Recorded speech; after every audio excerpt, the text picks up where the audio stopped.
I get a little lost sometimes in, well, there's this, like, knowing that, like, it's all just happening, and there isn't really anything to be done.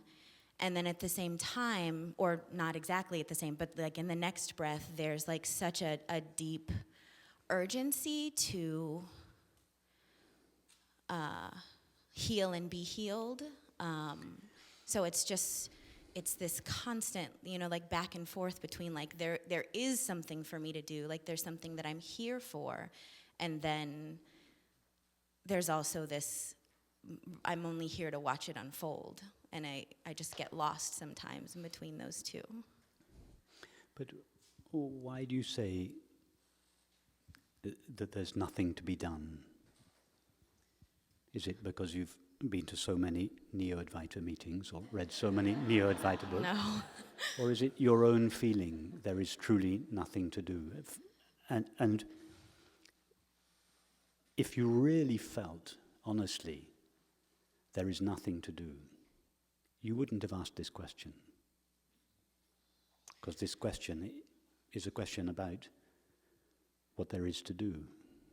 So your real feeling, and by the way, you're right, is that there is something to do. Don't superimpose Neo-Advaita belief. There's nobody here and nothing to do. Once our essential being seems to have acquired the limitations of experience, once infinite being seems to have become a finite self, that finite self feels cut off from its reality of infinite being. And this feeling of being cut off from its source or reality lives as a wound in the heart of the separate self. That wound in the heart of the separate self is suffering, which may be an intense feeling, or it may just be a sense of longing in us, a longing to be at peace, a longing to be free, a longing to know love. And until that longing is satisfied, the separate self will never rest. It gets temporary rest. Nature gives the separate self a portion of rest in sleep every night. But as soon as it rises again, the separate self is on one mission alone in life. All its various activities are orientated in one direction only, to reconnect with its source or reality. And the desire to reconnect with its source or reality lives as a kind of nostalgia in the separate self, a longing for the freedom that it once knew, a longing for the freedom that it knows is its birthright, but that it seems somehow to have lost access to. So there is something for that apparently separate self to do. Most separate selves seek this, the peace or the freedom of their essential nature through the acquisition of some kind of object, substance, state of mind, relationship, etc. And these, of course,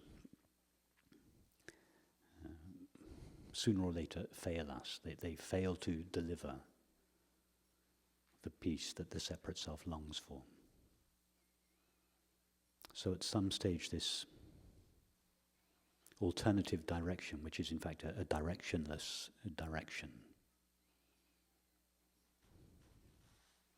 opens up the possibility of an objectless direction, what Rumi called flow down and down and down in ever-widening rings of being when we give our attention to our essential being. It gives its attention to itself.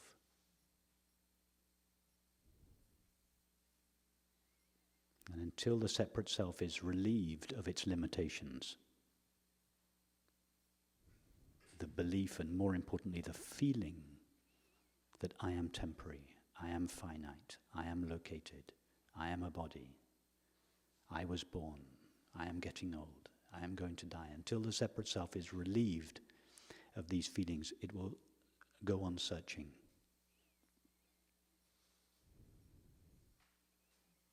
And if it, at some stage, adopts the belief there is nothing to do, then the separate self is really fooling itself that there is nothing it can do. The separate self is the search for happiness. It is not, in fact, an entity that is in search. It is the very search itself. So I would encourage you to search for happiness. But by your age, you have had enough experience to know that no object, substance, activity, state of mind or relationship will give you the lasting happiness you seek. So don't spend the rest of your life seeking happiness and peace there, or love. It's not there. You don't need another 40 years of experience to give you that message. See that clearly now. And seek peace and happiness in the only place they reside, which is the knowing of your own infinite being.